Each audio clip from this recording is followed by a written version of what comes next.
네. 그런데 좀 예외적인 부분도 있습니다.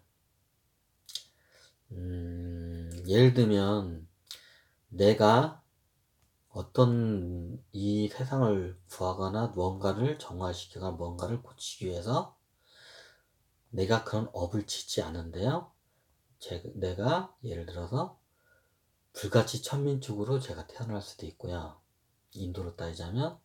그리고 거지의 자식으로 태어나서 거지의 삶을 살 수도 있어요. 내가 업을 짓지 않아도. 그리고 내가 업을 짓지 않았는데 의식체에도 두고 내가 노예의 자식으로 태어나서 노예가 되는 비참한 생활을 하게 돼요. 그리고 업을 짓지 않는데 아주 추악한 포주를 만나서 이게 창녀로 이게 비참한 삶을 살다가 죽어가기도 해요. 근데 이런 경우에는 그 환경을 어떻게 보면 개선하기 위해서는 그 안에 들어가야 하거든요. 마치 진흙밭이 지저분하면 진흙밭 속으로 들어가서 청소를 해야 하는데, 네, 그걸 청소하기 위해서 어쩔 수 없이 들어간 분들이 있어요. 자기가 업을 짓지 않는데도요. 어떤 분 같은 경우에는 이 세상에 이게 여성분이었는데, 제가 되게 좀 관찰한 분 중에, 이분은, 이게 창녀의 삶을 살아요. 근데 이 사람은 창녀로 태어나거나 살 그런 업을 짓지 않고, 오히려 어디 큰 나라의 공주나, 아니면 이게 지금으로 따지자면 재벌가 2세, 3세로 이렇게 태어날 이런 선업을 많이 공덕을 지은 사람인데, 자기 스스로 거기를 정화하고 거기를 구하기 위해서 창녀의 삶을 사는 사람도 있어요. 그렇다 해서 그분들이 다 거기서 성공하는 건 아니거든요. 하지만 일단 글로 들어가요. 근데 이런 분들이 아주 예외적으로 0.00001%의 분이라는 거를 이걸 좀 염두하셔야 돼요. 그러면 사람들은 본인이 또 자기 참회와 자기 성찰이 필요한 사람들이 나는 이게 여기를 구하기 위해서 이런 0.0001% 마치 복권에 당첨된 그 확률의 그 사람이라고 착각을 하는 경우가 많아요. 그 자기 합리화를 또 그렇게 또 고집스럽게 하는 분들이 많이 계시기 때문에, 예, 그런 거고 그건 아주 극히 드문 경우인데요. 지금은 시대가 좀 그래서 그런 분들이 좀 많이 있는 거는 사실입니다. 하지만 원래는 그런 분들이 그렇게 오지는 않아요, 잘. 그게 구차처럼 고차한 존재가 아니더라도 그런 분들이 이렇게 시대대로 이렇게 해서 내려와요. 그런데 그분들의 의식 수준이나 그분들의 공덕이나 업으로 봤을 때는 옛날로 따지자면 황제나 왕의 자식으로 태어나야 맞는 사람들이에요. 지금으로 따지자면 재벌집 자식, 좀 대통령 자식이면 좀 이렇게 안 맞으니까 이게 재벌집 2세, 3세 이렇게 태어나야 맞아요. 근데 지금 시대가 이게 변혁의 시대가 되면 그렇게 안 내려와요. 그럼 그런 분들이 오히려 이런 척박한 데에 내려와서 그 환경을 보고 자라면서 개혁을 하기 위해서 그 환경 일부로 태어나서 그 삶을 살아요. 그런데 대부분은 개혁에 실패를 하죠. 아주 가끔가다 한 분씩 하는데, 그런 사람들에 의해서 시대가 변혁이 돼요. 예를 들면 외국 같은 경우에는 예를 들면 산업혁명하고 시민혁명 같은 것들, 다 그런 것들도 그런 시대적인 그 사람들이 내려와서 이게 바닥에 딱 해서 그 사회를 개혁을 했기 때문에 그게 일어나요. 만약에 그런 사람들이 왕족으로 태어나면 그게 잘 안 되거든요. 그래서 시대적으로 좀 그런 경우가 있어요. 어, 잠깐만, 여기서 좀 더 다시 좀 이상하게 얘기하면, 오히려 사람들한테 자기를 합리화할 수 있는 그 식이 오히려 식거리가 생겨요. 안다는 지식이 있잖아요. 지식을 자기 합리화로 인간은 이게 방어막으로나 그냥 방패와 창으로 써요. 이런 지식을. 그럼 제가 이거 너무 많은 걸 얘기해버리면, 진짜 이게 너무 현대인들은 이게 똑똑한 사람들이 많아서 그거를 자기 합리화를 너무 잘 시켜요. 그래서 제가 좀 여기서 더 말씀드리는 게, 좀 제가 어디까지 이거를 설명드려야 하나 좀 약간 고민이 되는 거는 사실입니다. 어,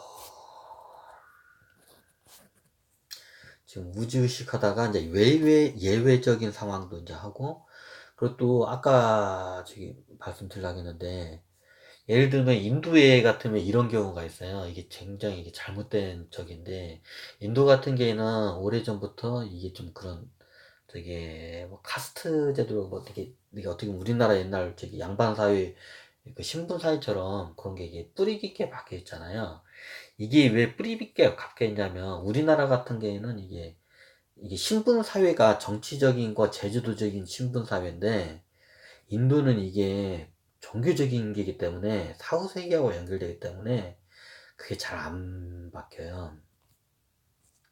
인도에서 이게 제가 예전에 어떤 그 L 회사 전자에서 저기 간부급으로 계시던 분의 그 실제적인 그 얘기를 한번 옛날 그 들었는데요.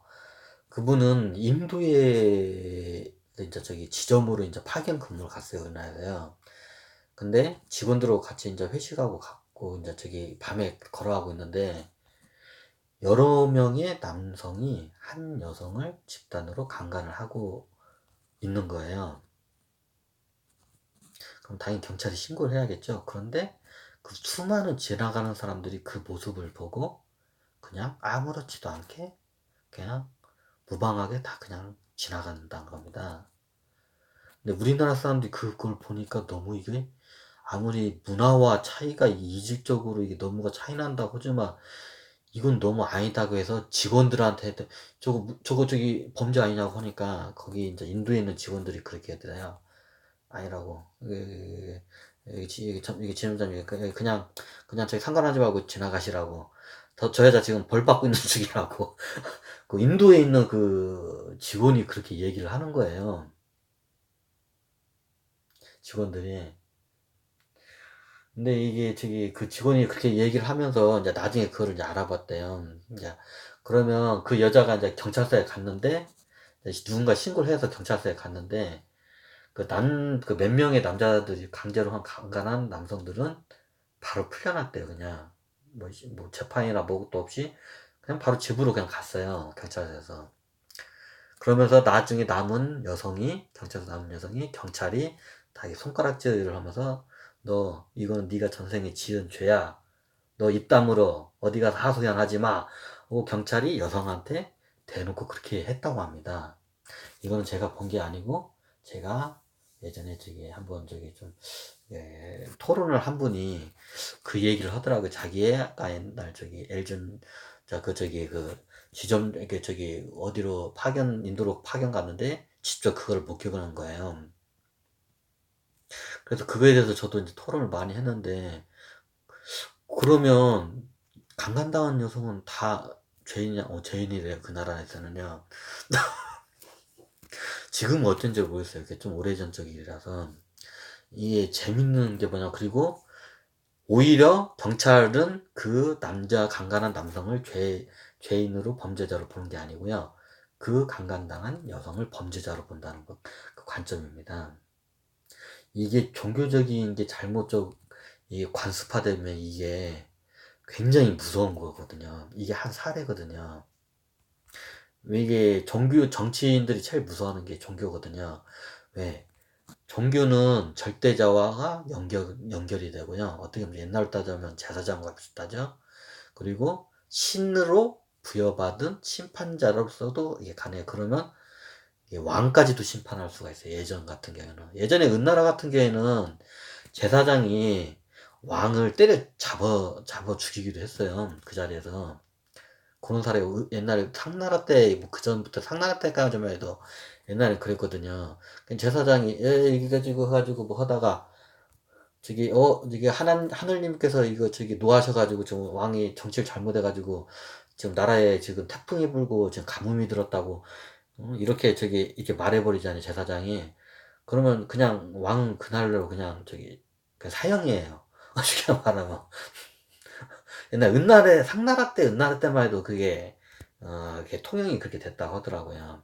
그러면 이 사람이 진짜로 항상 그러면 자기가 그 왕으로부터 왕을 죽이고 싶으면 자기가 뭐 굳이 하나님이 이렇게 됐든 그게 하늘님이 됐든 그 접속을 했는지 아닌지 알 수도 없잖아요. 그러면 내가 왕이 마음에 안 들면 그냥 누명 씌우면 돼. 뭔 제 나라에 안전이 있으면 다 왕이 이거 잘못된 거라고. 그럼 왕 그냥 잡는 거예요. 이게 좀 이런 거고 비슷해요. 그럼 이게 잘못된 종교가 이게 관습과 법제화가 되면 이게 그거를 악용을 해요, 사람들이요. 그럼 제가 물었어요, 그분한테. 그러면 그 강간한 그 남성들 몇 명 있고 그 사람들은 뭐냐? 죄 없대요. 그냥 풀려난대요. 그럼 그 사람들도 죄 지은 거 아니냐? 강간했으니까. 그러면 그 사람들 지금 강간한 죄는 다음 생에 저 여자처럼 강간범으로 여자로 태어나서 또 매일마다 강간당하면서 살아야겠네요. 하니까 또 이제 이게 좀 웃기는 상황이 되는 거예요. 논리적으로 이게 하니까 누가 들어도 웃기잖아요. 그럼 지금 강간 당했으니까 당연히 그러면 카르마의 법칙에 의해서 강간한 사람은 다음 생에 여자로 태어나서 강간을 당하면 돼요. 그럼 여러분들이 생각해도 뭔가 이상하지 않나요?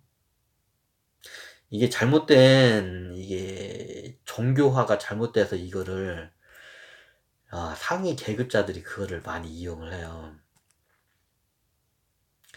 그리고 자기가 제일 높은 신분자면 그거를 건드는 거를 굉장히 이제 싫어하겠죠, 당연히요. 그걸 건들면 그 신분이 같이 올라가니까요. 우리 조선 같은 경우에는 뭐 양반, 뭐 왕부터 제일 위에 왕족, 그 다음에 양반, 그 다음에 뭐 중인, 그 다음에 뭐 서민인가요? 상민인가요? 뭐 그리고 뭐 천민 뭐 이런 식으로 우리나라도 옛날 계급 사회가 있었잖아요. 근데 이게 쉽게 무너질 수 있던 거는 요거는 기득권층의 힘의 논리에 의해서 어쩌면 그게 만들어진 그 계층이기 때문에 권력과 그거에서 만들어진 계층이 되게 쉽게 무너져요. 어느 정도 사람들이 계몽이 되면요. 근데 이게 종교라는 게 무서운 게 뭐냐면 이게 외부에서 그게 아니다고 이게 계몽이 들어와도 그거를 믿어버리면 쉽게 말하면 예를 들면 노예가 나 노예로 태어난 건 당연한 거야. 이번 생에 노예로 살다 죽어야 돼. 그걸 인정을 해버려요. 이게 무서운 거예요. 보통 우리 이게 동아시아권도 이제 그런 게 있었잖아요. 근데 그거는 우리 종교 쪽하고는 좀 약간 동떨어지게 신분 사이가 있었기 때문에 그게 쉽게 무너졌는데 인도나 이쪽 지역은 이게 신권화가 이게 부여가 된 거예요. 신이 이렇게 만들었기 때문에. 근데 신은 그렇게 만든 적이 없습니다. 단호히 얘기하지 마. 그냥 인간이 만든 거예요. 그렇게 따지면 뭐 인간이 신 아닌가요? 신 맞습니다. 그러면 신이 만든 거 아닌가? 또 그렇게 되면 맞습니다. 그 논리대로 또 이렇게 들어오면 그럼 신이 만든 건 맞습니다. 그럼 그 신은 잘 된 건가요? 그럼 그게 제대로 된 신인가요? 그 인간이? 이제 이거에 대해서 우리가 서로 우리 자신을 관조할 필요가 있습니다.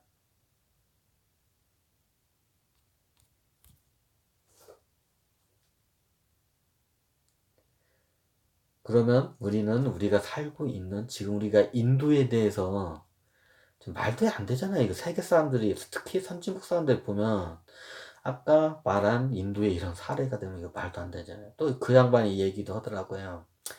자기 회사가 있는데 이제 먼저 이제 들어온 사람들이 이제 당연히 이제 뭐 대리되고 과장되고 부장되고 이제 이렇게 올라오잖아요. 그럼 먼저 들어온 사람이 이게 신분이 좀 낮은 사람이가지고 나중에 이제 나이가 들어서 이제 쉽게 말하면 부장 과장이 된 거예요, 이 사람들이 그 인도 회사에서. 근데 이제 새로운 신입 사원이 들어왔는데 이 사람이 이제 브라만인 거예요. 계급이 최상위 계급자예요. 브라만도 그것도 또 이게 틀리다고 하더라고. 같은 브라만이 아니라 이게 상당히 상위 계급자가 이제 신입사원으로 이제 어린애가 들어왔는데 이게 재밌는 현상이 뭐냐면 이제 연륜이 있는 과장 부장이 신입사원 브라만한테 가가지고 막 머리를 조아리고 막 저기 상등 모시듯이 이렇게 모신다는 거야. 이제 그거를 본 우리나라 저기 사람들이하고 이제 그 지점장 그거 보고 웃기잖아요. 분명 여기는 여기 L 회사 여기 저건데 신입사원들이 들어왔는데 뭐 과장 부장했대 해가지고 막 저기 굽신굽신거리면서 신입사원한테 어린애한테 막 그러니까 그 양반 말대로는 참 꼴깍지도 않은 짓을 한다고 그런더라고. 이런 경우도 생긴다고 하더라고요. 그럼 이거에 대해서 이제 우리가 좀 단호하게 설명을 해야 하고, 우리는 지금 그거를 제3자 입장에 보니까 이건 아니다. 뭔가 문제 있다는 거 당연히 지적을 할 수 있습니다. 근데 지금 현재 우리의 모습도 우리가 인도인을 그렇게 바라보듯이 어느 제3의 관점에서 우리 지구의 인류를 인도 사람 보듯이 보지 않을 수 없다는 것을 자신할 수는 없겠죠. 다만 우리는 그 환경이 너무 익숙하기 때문에 그게 당연한 것 겁니다. 마치 인도 사람이 그 카스트 제도란 그 말도 안 되는 그 안에서 그 저기 범죄를 그 당해도 아무 말도 못하는 그게 그 사람들이 익숙한 것 뿐입니다. 그리고 모든 사람들이 하다못해 강도를 당하고 강간을 당하고 피해를 당하고 폭력을 당하는 사람도 그걸 절대적으로 믿고 거기에 환경에 수긍을 합니다. 왜냐고요? 그분들은 뼛속같이 유전자 안까지 뼛속같이 그게 네, 박혀있기 때문입니다. 그거를 우리는 관념이라고 하죠. 네, 저희가 봤을 때 인도 사람들은 지독한 카스트 제도라는 관념 안에 틀에 박혀있는 사람 맞습니다. 하지만 다른 고차원 존재나 다른 데서 우리 현재 선진국이 소위 말하는 우리 대한민국을 비롯한 선진국이라는 나라 사람들도 마치 그 인도에 있는 카스트 제도에 있는 말도 안 되는 그 관념의 세계에 있는 걸로 비출 수가 있습니다. 근데 우리는 그걸 눈치를 못 챕니다. 왜냐고요? 인도 사람처럼 그게 너무 당연하고 그게 뼛속같이 그게 익숙하기 때문에요. 우리말로 뼛속같이라는 말이 이제 이해가 되죠. 이제 이게 육신의 유전자적으로도 이게 계속 연결이 되거든요. 이게 무섭거든요, 그게. 근데 우리도 그거를 못 알아차리고 있어요. 그냥 우리는 인도 사람을 보면서 이렇게 손가락질을 하지, 우리들도 우리가 만들어낸 이상한 관념의 세계에 살고 있는 것은 매 한 가지입니다. 다만 인도에 카스테주에 있는 사람들이 더 이상하고 우리들은 덜 이상할 뿐입니다. 또 압니까? 한 저기 100년, 200년 후에, 300년 후에 어휴 옛날 우리 조상들은 어떻게 저렇게 살았대? 그 후손들이 저희를 보면서 어휴 300년 전 사람들은 참 미개해. 어떻게 좀 말도 안 되면서 뭐 저기 돈이 있으면 밥을 먹고 돈 저기 이게 살고 저기 돈 없으면 저기 밥을 굶고 사는 뭐 이런 희한한 세계가 있었대 옛날에. 후손들이 그 얘기를 할 수 있습니다. 어떻게 보면 우리가 뭐 1, 200년만 해도 뭐 저기 우리나라도 또 카스테도 똑같은 신분 사회가 있었습니다. 양반, 중인, 뭐 서민, 뭐 상민, 뭐 천민, 뭐 다 이게 여러 가지 계급이 있었던 건 다 알고 있습니다. 하지만 그 이대한 백정자 사람들은 그게 당연한 겁니다. 그게 사는 게. 하지만 후손인 우리가 봤을 때는 참 미개하게 살았습니다. 우리 조상들이. 마치 인도 사람처럼요. 그러면 200년, 300년 후에, 아니 500년 후에 그때는 우리들을 어떻게 볼까요? 후손들은. 아니면 우리 지구인들을 외부에서 만약에 누군가 외계인이 있다면 외계인들을 우리를 어떻게 볼까요? 마치 우리가 인도 사람 이렇게 저기 카스테드에 있는 사람 미개한 봉건주의 하여튼 뭐 말도 안 되는 미개한 그 신분 사회에 살고 있는 그런 것처럼 우리를 그렇게 볼 수도 있습니다. 왜냐고요? 우리는 다만 이 관념의 세계가 너무 익숙하기 때문에 그거를 모르고 있는 것 뿐입니다. 마치 어떻게 보면 여기까지 좀 그렇고. 네. 이게 강의가 길어졌네요. 마치 법칙이 이와 같습니다. 우주의 의식체들이 우리 인간을 봤을 때, 아까 의식체도 겁나게 많습니다. 그 종류가. 제가 그룹을 7개로 나눴지만, 그거 나누려면 1000개, 10,000개 이상으로도 나눌 수가 있습니다. 제 3의 관점에서 보면, 현 우리의, 소위 선진국이나 대한민국이나 우리의 모습도 그렇게 만만치 않는 관념의 세상에 살고 있습니다. 그리고 그 법칙에 따라서 우리는 또 움직이게 되고 있고요. 그걸 우주의식이라고 저는 다만 이렇게 설명했을 겁니다. 근데 우주의식이라는 거는 정확히 따지자면 법칙을 포함한 다른 기타 등등 의식을 저는 우주의식으로 했고요. 그래서 제 법칙이라는 용어를 제가 따로 이렇게 쓴 이유가 이게 법을 이게 운영하는 의식, 영차원 이거를 법칙이라고 보시면 되고요. 제가 말씀하는 우주의식은 그 법칙을 포함한 나머지의 그 6가지 안에 들지 않은 의식을 다 그냥 우주의식으로 저는 넣었을 뿐입니다. 근데 그 중에서 대표적인 걸 법칙을 저는 마치 나무의 뿌리와 같이 보이지 않는 그 의식에 대해서 설명을 한 것 뿐입니다. 이게 좀 제 우주의식에 설명하다 보니까 이게 여러 가지 이게 좀 다른 얘기가 나왔네요. 네, 이번 강의는 여기서 마치겠습니다.